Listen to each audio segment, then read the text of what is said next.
Enfim, programa Ao Vivaço, a gente segue adiante aqui, indo diretamente a Brasília, onde líderes da oposição, nesse momento, se pronunciam após o veto do presidente Hugo Mota realmente o início das comissões. Vamos ouvi-los. Hoje não é um dia comum. Esta não seria uma sessão ordinária. Esta é uma sessão histórica, um momento em que mais de 60 parlamentares, com coragem e convicção, decidiram suspender o recesso e vir a Brasília prestar uma homenagem. Mas, mais do que isso, prestaram um testemunho de lealdade, de gratidão, de indignação e de luta. Hoje, votaríamos uma moção de louvor ao ex-presidente Bolsonaro, ao sempre presidente Bolsonaro. Vimos essa comissão como oposição, como brasileiros, como parlamentares, representantes do povo. Sim, mas antes de tudo, queremos falar para vocês, como homens livres que se recusam a aceitar calado a tentativa brutal de apagar da história um dos maiores líderes políticos que essa nação já viu nascer. Bolsonaro não surgiu do nada. Ele foi forjado, pedra por pedra, ao longo dos mais de 30 anos de vida pública. Foi o homem que falava sozinho nessa tribuna quando ninguém mais ousava levantar a voz contra os demandos da esquerda. Foi o soldado que enfrentou os dragões do sistema, mesmo quando o preço era o ostracismo, o silêncio da mídia, o escárnio dos poderosos. E mesmo assim, ou justamente por isso, se transformou na maior liderança conservadora do Brasil e da América Latina. Um gigante que rompeu as barreiras do politicamente correto, que devolveu orgulho e voz a milhões de brasileiros que se sentiam esquecidos, humilhados, pisoteados. Bolsonaro é o homem da facada. Não é uma metáfora. Um atentado real, brutal, covarde, que quase lhe tirou a vida em 2018. Mas nem a faca calou sua voz, nem o sangue derramado impediu que ele fosse às urnas e vencesse, com a força do povo, sem partido, sem tempo de TV, sem dinheiro, mas com uma coisa que ninguém mais tinha: verdade. Seu governo entregou muito mais do que promessas, reduziu impostos como nenhum outro governo, enfrentou o desemprego, garantiu o Auxílio Brasil de R$600, enfrentou a pandemia com coragem, enfrentou o crime com firmeza, defendeu as nossas fronteiras, deu dignidade a todos os segmentos da sociedade, respeitou o agronegócio, valorizou a família e a liberdade. Liberdades individuais e liberdade econômica para empreender e gerar riquezas. E mais, não cedeu à chantagem internacional, não se ajoelhou ao Foro de São Paulo, não traiu o Brasil. Senhor presidente Paulo Bilinski e demais colegas e imprensa, se hoje estamos aqui, se muitos colegas que me ouvem têm mandato, se esta bancada conservadora existe, é porque Jair Bolsonaro abriu as portas da política para uma nova geração. Ele não apenas criou um governo, ele criou um movimento, um exército de cidadãos conscientes que não aceita mais a imposição de uma narrativa única, de um pensamento único, de um poder absoluto travestido de democracia. E é justamente por isso que Bolsonaro é hoje o homem mais perseguido do Brasil. Desde 2019 foram abertos inúmeros inquéritos contra ele. E o que se viu? Arquivamentos e mais arquivamentos. Farsa atrás de farsa. Inquérito da PF, arquivado.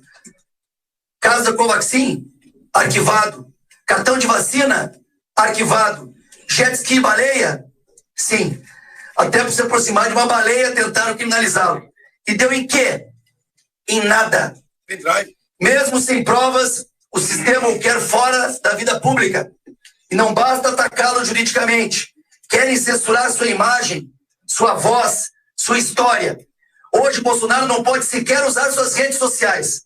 Está proibido de falar com embaixadas, proibido de sair de casa à noite, monitorado por tornozeleira eletrônica, como um criminoso, quando quem deveria estar respondendo à justiça são outros. É uma ditadura. O Brasil hoje é governado por um triunvirato nefasto, o PT no Planalto, o STF no comando da repressão e o silêncio cúmplice de parte da imprensa. E é chegada a hora de dizer basta. O Brasil de Lula se aproxima perigosamente do eixo do mal. Financia com a compra de petróleo russo a guerra contra a Ucrânia. Se alinha a ditaduras como Venezuela, Nicarágua, Irã e China. Ignora as sanções dos Estados Unidos, desafia o Ocidente democrático e abre as portas para um isolamento sem precedentes. E quem é que vai pagar essa conta?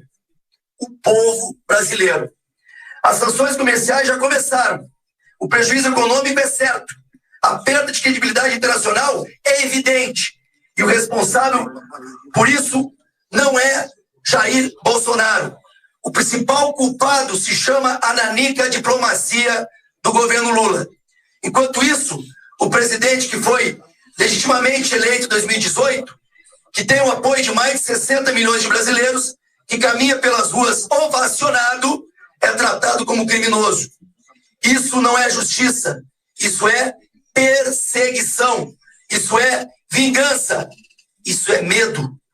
Eles têm medo de Bolsonaro porque sabem que ele não está sozinho. Ele tem um povo ao seu lado, um povo que não se vendeu, um povo que não se calou, um povo que hoje ocupa essa galeria, essa esplanada, essa tribuna dizendo: não aceitaremos a destruição de nossa história, não aceitaremos a destruição de nosso líder, não aceitaremos a destruição de nossa liberdade. Concluo, Vilinski, meus colegas parlamentares e imprensa, a história será implacável com os covardes. A liberdade vencerá a tirania e Bolsonaro não será apagado, porque ele é e sempre será parte viva da alma brasileira. Era isso. Verdade.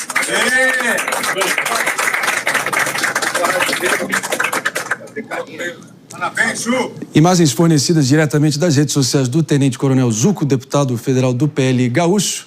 A gente pôde ver aqui da esquerda para a direita, aqui na orientação das imagens que vocês todos que nos acompanham por imagens aqui na Jovem Pan estavam diante. Sóstenes Cavalcante ali em destaque, ao centro o próprio Tenente Coronel Zuco, do lado dele Paulo Bilinski, deputado do PL paulista, e Felipe Barros, que comanda também a Comissão de Relações Exteriores do PL paranaense. E teve um momento ali até onde teve um retorno da câmera ali mais para as extremidades e percebemos também, notamos a presença do deputado federal Nicolas Ferreira, que também tem engrossado esse coro aí de revolta, dado o que tem acontecido em torno do ex-presidente Bolsonaro. Delegado Gustavo Mesquita, suas impressões, enfim, pelo menos a oposição aí parece em uníssono, marcando posição. A oposição fazendo a parte dela de maneira legítima, democrática, são declarações fortes, mas dentro do que se espera de um debate natural no campo das ideias e do processo democrático. Eu penso, como já falou aqui também o David Tarso, que nós podíamos, em ocasiões como essa, com tanta coisa acontecendo no país, com tantas pautas urgentes para serem tratadas, nós deveríamos, sim, rever a situação do recesso. Penso que o presidente da Câmara, o Gumota, também o próprio Alcolumbre, poderia, diante de casos como esse, suspender o recesso, pelo menos para que as comissões continuassem funcionando. Tudo bem, talvez, suspender as sessões plenárias, por exemplo, mas eu penso que o próprio recesso, essa instituição do recesso, é ultrapassada. A gente tem que trabalhar. Por que os parlamentares, e eu falo na condição de parlamentar também, então estamos lá em recesso, um mês de recesso. Estou trabalhando, fiscalizando, trabalhando de outras maneiras. Mas eu penso que a Câmara deveria funcionar normalmente, Poder Legislativo. Recesso, aliás, não só no Poder Legislativo, Poder Judiciário, são coisas ultrapassadas, são benefícios que a população brasileira, o trabalhador comum, honesto, que acorda às 5 horas da manhã para trabalhar, não tem. Então não tem porquê nós, parlamentares, temos esse tipo de benefício que a própria população não tem. Então o povo quer trabalhar, olha aí, presidente Hugo Mota, deixa o povo trabalhar, deixa os parlamentares fazerem o papel deles. Uma coisa é certa, a temperatura da crise subiu em muitos graus ontem. Vamos retomar aí nesse encontro da oposição com a palavra deputado federal Sóstenes Cavalcante, do PL do Rio de Janeiro. Vamos ouvi-lo. Temos uma demonstração ao Brasil de que no sinal, e na medida que a nossa direção já vai recuperando aqui o sinal das imagens, a gente segue debatendo aqui antes da gente retomar. Podemos, minha diretora Helena, ou a gente segue aqui um pouquinho? Então, antes da gente retomar, a gente vou acionando aqui, David Tar, suas impressões, até porque vale a pena mencionar, né? Comissão de Relações Exteriores e de Segurança Pública, ambas presididas pelo PL e, portanto, se tornando verdadeiros bunkers do bolsonarismo no parlamento e assim tentando se criar uma espécie de blindagem institucional dentro do parlamento para ser a estratégia ali de proteção, também de defesa do próprio ex-presidente Bolsonaro a nível ali no legislativo, né? Agora sim, minha diretora Helena, podemos? Agora sim. Sóstenes Cavalcante, deputado federal do PL Fluminense. Vamos ouvir.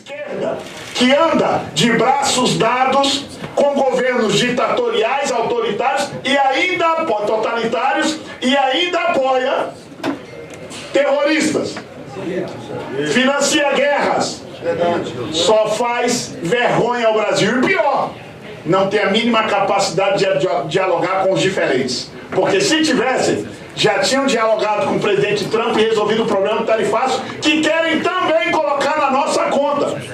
Ora, até quando a imprensa vai ver a verdade dos fatos? Até quando o Brasil, brasileiros, vocês que fizeram L, o Brasil vai pagar uma conta cara por um governo ideológico, radical, que não olha para o Brasil de todos.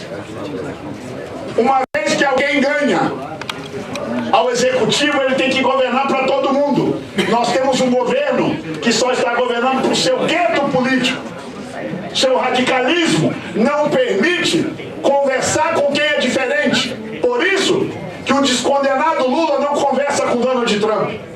E é por isso que essa comissão hoje aqui se reuniu sob o comando do ilustre presidente deputado Paulo Bilinski para dizer ao Brasil que podem perseguir o eterno presidente Bolsonaro, que hoje não leva desta comissão a moção de louvor que votaríamos. Mas eu tenho certeza que o presidente Bilinski, com todo o seu respeito ao presidente Hugo Mota, votará isso na comissão na primeira semana, quando votarmos em agosto, porque nós precisamos ecoar a voz de um homem que está sendo censurado. Ontem eu comecei a ver a imprensa.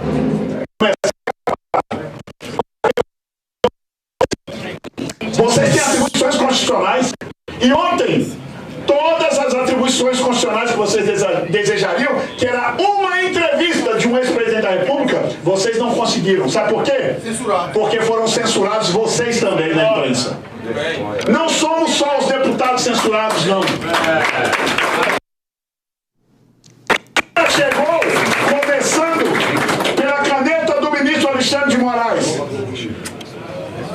A censura continua numa decisão hoje ilegal, antirregimental. Sabe como eu me sinto nessa hora? Eu me sinto igual a deputada Silva. Eu me sinto amordaçado na casa, a casa do povo. Essa aqui, ó. Este é meu símbolo do meu sentimento dessa manhã. Nós estamos em recesso branco, querendo trabalhar pelo Brasil, alertar vocês da imprensa e do Brasil o que está acontecendo, porque parece que muitos não estão entendendo, achando que é porque somos radicais. Ah, não, eles são extrema-direita. Esse é o problema dessa gente. Pois eu quero dizer a vocês, hoje é conosco da extrema-direita. Em breve, que Deus nos guarde de que não seja com quem não é da extrema-direita. Eu não desejo censura a ninguém. Nós não vamos abrir mão das nossas convicções do princípio de liberdade, em especial liberdade de imprensa. Podem nos criticar, eu não tenho medo de crítica. Quem tem medo de crítica é quem quer controlar redes sociais e a imprensa. Nós queremos redes sociais livres e uma imprensa sempre livre. E o que nós esperamos nesse dia de hoje é que o gesto da deputada Silvia, e destaco mais uma vez, não seja apagado da memória de nenhum brasileiro. Nós estamos caminhando para um país assim, de boca vedada, por alguns que se acham mais poderosos que os outros. E neste país, a Constituição diz que todos somos iguais, todos, sem exceção. É lamentável nós não conseguimos votar o voto de louvor, mas, presidente Bolsonaro, eu tenho convicção de que com a atitude e a decisão errada do presidente Hugo Mota em impedir que este colegiado trabalhasse aqui no dia de hoje, nós vamos continuar trabalhando em cada gabinete, em cada lugar, porque nós não paramos e não vamos parar o recesso, nós estamos ao lado dos brasileiros de bem. E agradecer a cada deputado que abriu mão do conforto da sua família, do seu trabalho na base eleitoral para estar aqui. Vamos continuar entrincheirados. Se estão achando que vão nos intimidar, estão errados. Vamos ocupar as ruas do Brasil. Brasileiros, agora é a hora do povo brasileiro. Ocupem as ruas, mostrem sua insatisfação. Nós precisamos fazê-lo. Já há uma convocação para o dia 3. Mas antes disso, eu já sei que está tendo manifestações espontâneas para sábado, para domingo, para tudo que é dia. Nós vamos para as ruas denunciar a censura e a interferência no devido processo legal do processo de um presidente da República, bem como um monte de colegas parlamentares que estão aqui. E aí eu vou falar uma coisa, e não vou expor nomes, mas ontem, quando eu estava saindo da Câmara por volta de 8 horas, eu reuni com um grupo de jornalistas. E eu ouvi de vários deles: nós também temos medo de falar. O dia que eu viver e achar que é normal viver num país que jornalista está com medo de falar, deputados aqui, eu já ouvi vários colegas, eu tenho medo de falar. Isto não é democracia. Até quando os brasileiros não vão entender isso? Hoje, nós somos considerados a extrema-direita. Estamos nos submetendo a uma ordem legal, uma decisão ilegal do presidente da Casa do Povo. Para dar exemplo de que aqui não tem radicalismo. Pode ser radicais os do outro lado. Aqui não existe. Aqui existe obediência, servidão, até e respeito até em um ato ilegal. Até em um ato ilegal. O que é vergonhoso. Mas eu quero terminar dando os parabéns ao presidente Paulo Bilinski pela sua resiliência, por ter nos convocado para estar aqui. Parabéns ao deputado presidente da Comissão de Relações Exteriores, Felipe Barros. E só deixar esse alerta ao Brasil e dizer que a nossa batalha só está começando. E 2026 é logo ali e nós vamos libertar o Brasil. É isso, acabamos de ouvir Sóstenes Cavalcante, deputado federal do PL Fluminense, ele que é pastor licenciado da Assembleia de Deus Vitória em Cristo, um dos principais pupilos políticos de Silas Malafaia, terceiro mandato consecutivo na Câmara Federal, foi presidente da Frente Parlamentar Evangélica e segue na trincheira, sempre combativo e com discurso inflamado, tentando, enfim, colocar a questão da perseguição e também do cerceamento de expressão e a pecha de radical nos seus adversários políticos. Deputado Paulo Bilinski, do PL de São Paulo, agora com a palavra. Vamos ouvi-lo.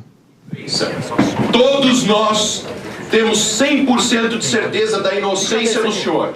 Todos nós sabemos que o senhor está sendo perseguido ilegalmente. Todos nós sabemos que o Brasil está num estado ditatorial. Com isso, senhor presidente Jair Messias Bolsonaro, o senhor sinta-se 100% apoiado pelos seus deputados que estão aqui hoje na Câmara. Muito obrigado. Muito bem, deputado federal Paulo Bilinski, pronunciamento mais breve comparado aos seus contrapartes, Tenente Coronel Zuco, Sóstenes Cavalcante, Felipe Barros ali também presente em destaque, sentados ali na mesa diretora dessa sessão informal, na medida que as sessões foram proibidas por determinação do presidente Hugo Mota. David de Tarso, suas impressões.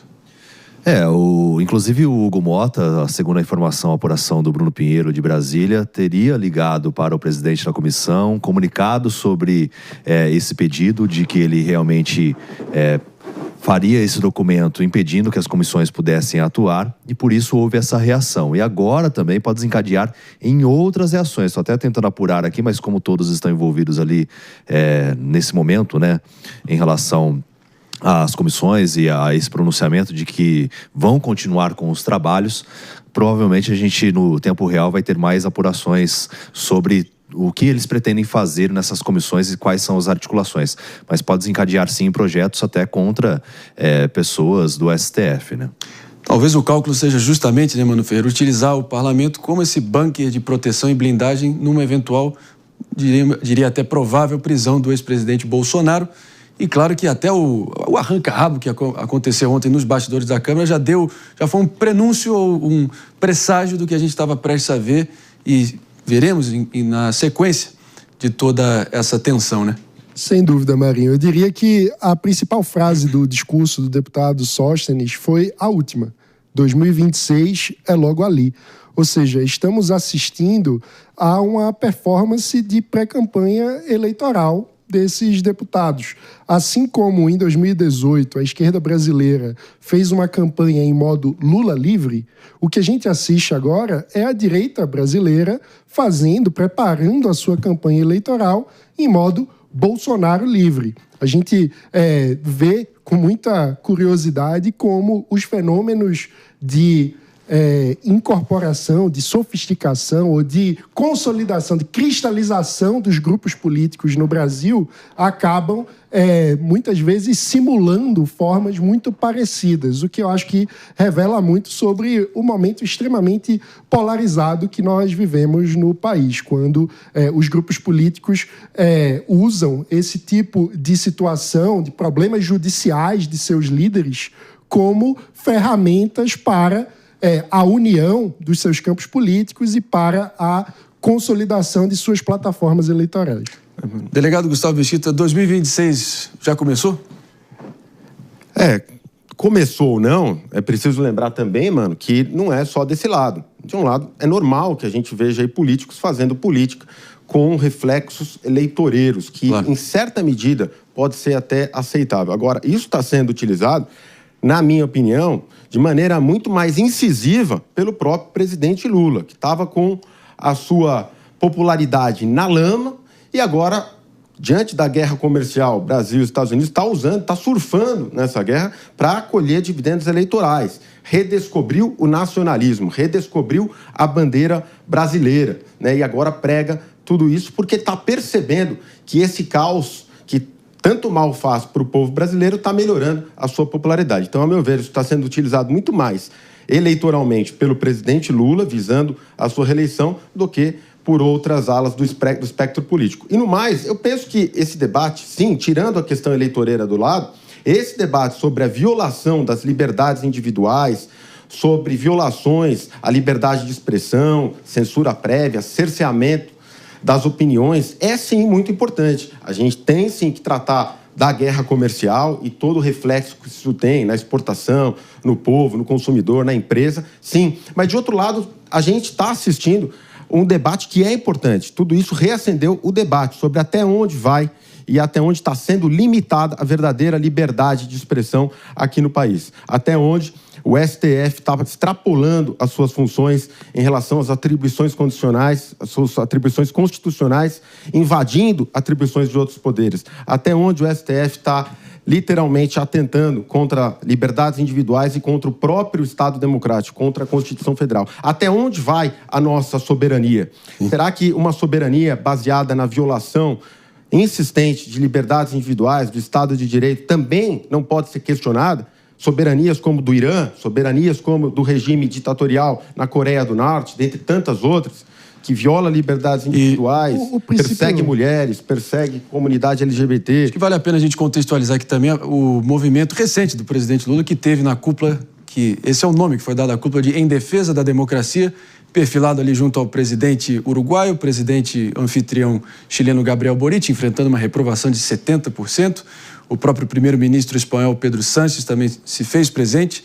E numa conversa ali com um pool de jornalistas ali em Santiago, Mano Ferreira, ele até disse que, enfim, é a favor em defesa da democracia, seja de centro, de esquerda, de direita, e comparou o momento atual de extremismos, né, até a ascensão de Adolf Hitler. Pesquisem, o nome disso é a Lei de Godwin. Sempre que alguém acaba levando o argumento citando Hitler, é porque realmente parece que revela a sua pobreza argumentativa, né, mano?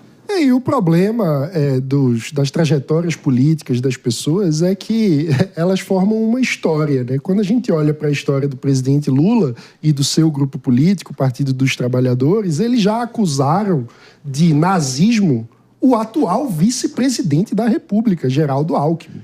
Então, fica muito difícil você manter credibilidade e construir uma noção de defesa de princípios quando os discursos eles modificam-se muito brutalmente com o sabor dos ventos, né? Então, assim como a gente vê esse problema com o presidente Lula, na minha visão, a gente também vê esse problema no discurso sobre liberdade de expressão feito pelo PL, porque ao longo do governo Bolsonaro, todos os índices internacionais que medem a liberdade de imprensa registraram no Brasil uma queda importante do índice de liberdade de imprensa por aqui, porque houve diversos ataques a profissionais de imprensa, houve agressões a jornalistas no exercício da sua função. Ou seja, a gente vive uma situação muito curiosa em que os princípios que são legítimos e fundamentais para a construção da democracia e de um país sério,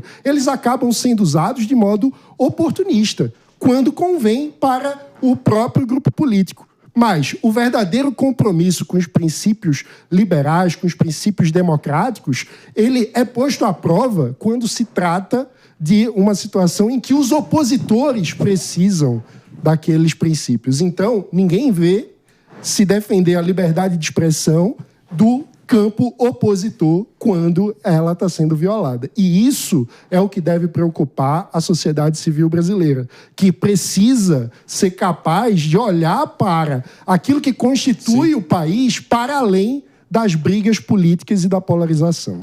Agora, Nathalie Wender, professora Nathalie Wender, foi curioso aqui que até a declaração do presidente petista, no sentido de que a democracia há de ser respeitada, seja de direita, de esquerda ou de centro, veio acompanhada logo depois da seguinte declaração. O detalhe é que a declaração dele subsequente foi de que não, abre aspas aqui, pessoal, muita atenção, não basta vencer eleições e governar 4 anos, fecha aspas, e logo depois advogando ali por regulação de rede social e governança global. Sinceramente, delegado aqui, acho que parece que o conceito de democracia do presidente é um pouquinho confuso, para ser bem generoso aqui, né, Nathalie? É bem relativo, é bem polarizado. Eu acho que o Mano aqui, faço das minhas as palavras do Mano nesse sentido. Eu acho que tem demandas urgentes da população ali acima de tudo isso, né? E a gente vê cada vez mais, como o Mano bem colocou aqui. O resumo de tudo isso foi: 2026 está logo ali. Né? Então, cada vez mais, todas as políticas, tudo que está sendo feito é eleitoreiro. Não se pensa num projeto a longo prazo. Aqui estou tratando de questões estruturais, reformas estruturais que visam, de fato, uma liberdade não só política, social e econômica. Né? Então, acaba que cada partido ali se retroalimenta. Né? Seja a esquerda, seja a direita, e eles vão do centro até as periferias, vamos colocar assim, né? Uhum. Então isso acaba sendo muito complicado, complexo de se lidar nesse sentido, porque existem demandas que são mais urgentes. Vamos voltar a trabalhar? O delegado aqui também colocou, vamos voltar a trabalhar? Sim, precisa, porque a gente tem que fazer justamente o nosso dinheiro público, né? Justamente a nossa questão orçamentária, e está fazendo falta, e isso está beirando nas questões... Claro. Econômicas, até porque vai beirar em um outro aspecto justamente muito específico e econômico, que são os juros. David de Tarso, o super defensor, o avalista, o fiador da democracia brasileira, e pelo menos a nível do palanque, a nível retórico, é como ele voltou ao poder para o 3º mandato, mas logo depois ele diz que não basta vencer eleições e governar 4 anos. Se não é isso, é o que então? Logo depois a regulamentação de rede social, governança global, parece que ele vai de novo morrendo pela boca, David de Tarso. Mas ele fez uma sinalização também que ele defende a democracia acima de tudo, né? A gente tem que trazer esse ponto também, dizendo que independente se for da direita, da esquerda ou de centro, então, que a democracia prevaleça. Mas sinalização isso é um truque retórico. Fazendo uma analogia de nazismo, né? E aí trazendo essa narrativa de que, olha, independente de quem esteja no poder, a democracia tem que prevalecer. Só que lá atrás também ele fez essas alusões, como o Mano bem trouxe, né? Meus amigos. E quando perderam no Congresso, Mano, jogo rápido, finalizando. Chamar de golpe, enfim. O respeito à democracia precisa de respeito às instituições. O mundo